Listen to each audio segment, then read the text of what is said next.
It's 5:30 on Tuesday, and before we get into today's topic real quick, we just sort of go over the waiver wire moves or the transactions that have occurred for the Vikings today. Mark Fields activated from injured reserve. Chris Boyd goes on injured reserve, which is totally fine. He probably should have been cut anyway for all the penalties that he's made in the past month on special teams. Curtis Riley signed to the practice squad, and Tristan Vizcaino has been released. And if you don't know who that is our practice squad kicker. No Dan Bailey coming across the wire, which means he's still a member of the organization despite that egregious meltdown in Tampa. So he's going to get another shot. He will get a redemption opportunity against Chicago this Sunday for what it looks like right now. It would take too many days, I think, to break in a new kicker. They need 5 consecutive COVID tests before they can even join the team. That would be no snaps, no practice, no nothing until Sunday. I think Dan Bailey's going to be the guy for at least another week. So we'll see how it goes.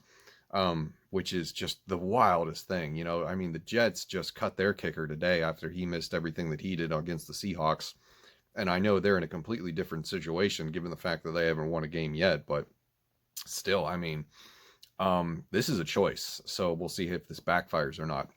So anyway, no kicker changes. But for today's topic, real quick, briefly, I wanted to bring up, one of the main takeaways from the Tampa Bay game that I see a lot of people, I'm going to fix this camera here. I don't really like where I'm centered.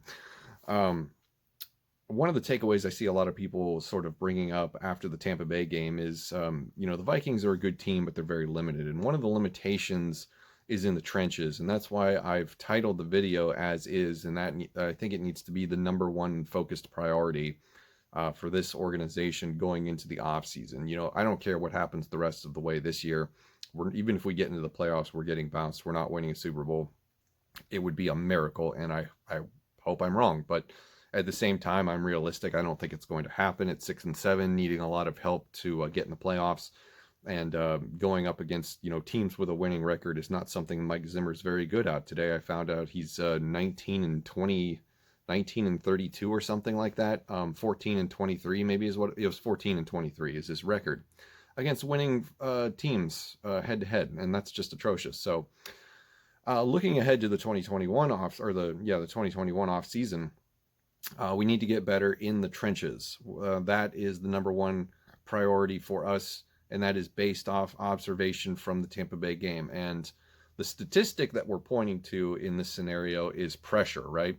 So against the Tampa Bay Buccaneers, the Vikings pass rush managed to get 3 pressures, all day against Tom Brady. On the flip side of that, the inverse is that the Buccaneers defense, which is a much better defense, let's give them credit, managed to get 22 pressures against Kirk Cousins on Sunday. So that's 22-3. That's not going to get it done. We failed on both sides of the football in the trenches, and that's where the game is won. You look at past Super Bowl winners, 2 that come to mind for me anyway, is the Philadelphia Eagles in 2017 and the Super Bowl losers last year, the 49ers. What do they have in common? They had, great talent in the trenches. We don't have that right now. The Eagles had one of the better defensive lines that was able to give Tom Brady all sorts of problems, and it was one of the big reasons that they won. It's sort of the same thing for the 49ers. The reason they were so dominant last year in the run game and on defense is because they invested in it. They invested especially in that defensive line. It was just a stuff of nightmares. And then this year they go out and they draft Javon Kinlaw. So that's where we need to improve, right? So real quick, let's just go through our options that right now for both sides of the football on the offensive and defensive line. Starting with the offense, we have Riley Reif, Dakota Dozier, Garrett Bradbury, Ezra Cleveland, Brian O'Neill. That's your starting, hopeful starting, I guess you would say preferred starting lineup for the offensive line. Riley Reif took a pay cut to stay here this year. I don't think he comes back next year because he's going to probably bank on this really good year that he's having. He'll make some money somewhere else. Dakota Dozier is absolutely terrible. He commits way too many penalties. He's basically a turnstile in the passing game. He needs to be replaced.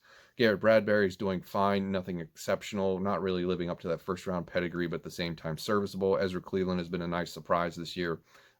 He got put into a tough spot where he had to start at a position that he didn't play in college. At least, that's what I'm not sure that's what they drafted him for. But he's played well. And Brian O'Neill has just been Brian O'Neill. Nothing exceptional and nothing terrible. He's done his job. So that's the preferred starting lineup. Your backups, Drew Samia, he's awful. Get him out here. Rich Hill, not a bad swing tackle. Brett Jones, I don't know why this team doesn't play him over Dakota Dozier. It's a mystery. And Udo, who hasn't really seen much of the field at all. So that to me is not going to get it done. That's why you see a lot of mock drafts talk about Wyatt Davis in the first round next year, wherever we happen to be picking, if we can probably get him in the middle of the first round. You're going to see a lot of that. Just really good offensive linemen in free agency don't happen that often. You have to build your offensive line through the draft. So that's definitely going to be a focus for this team going into this upcoming draft. And it's going to be tough without a second round pick. So we're going to have to pick and choose what we do in that first round. Moving over to the defensive side of things, a little bit different context for this, but your preferred defensive starters as of right now is 50-50 between DJ Wanham and Jalen Holmes. I'm not sure who people would rather have in there. I think most people would rather have DJ Wanham. In the interior, Jaleel Johnson, Shamar Stephen, and on the other end is Odenigbo, who, as a group, this is not a very good group that, they just can't generate pass rush. I thought the Seahawks were really bad at generating pass rush without Jamal Adams. I thought the Titans have been pretty poor at it. This is probably the worst defensive line in football right now as of this recording. It's got to be. Your alternatives are Jordan Brailford, who's had one good play this year, Armin Watts, James Lynch, I think he's had a couple sacks, and Hercules Mata Afa, if I'm saying that right, which I'm probably not. I love that guy, but let's face facts, he's nothing more than a third string guy, and he's never going to be nothing more than a third string guy. We need reliable, really good defensive tackles in the front, especially at the 3-tech. And that's the only way that we're going to get this turned around. Now, the reason that this context is different is because we have some players in waiting, right? We have Michael Pierce, who opted out. We have Danielle Hunter, who is recovering from neck surgery, so he's not available this year. He's on the shelf. And my problem with those two things is, number one, is Michael Pierce going to be the savior that we all think he is for some reason? I don't know. I wouldn't bet money on it.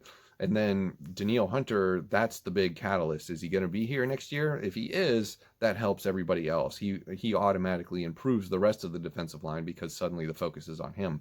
If he's not here next year, we may consider or have to consider trying to get an edge rusher in the first round instead of an offensive guard. So you might see somebody like Kwity Paye or Gregory Rousseau or Carlos Basham Jr. from Wake Forest.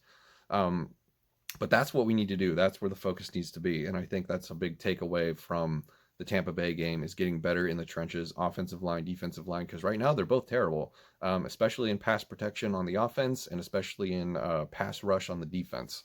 So let me know what you think in the comments below. Who right now should be playing in all the starting positions? How would you build these two lines with the talent we currently have? Do you believe Michael Pierce next year can be a savior? I don't think so. I think we're holding out too much hope for that. And are we going to have Danielle Hunter next year? We'll probably talk more in depth about Danielle Hunter at a later date, but I just wanted to bring him in for, as part of this topic. So let me know what you think. Thank you for watching, and I'll see you in the next one.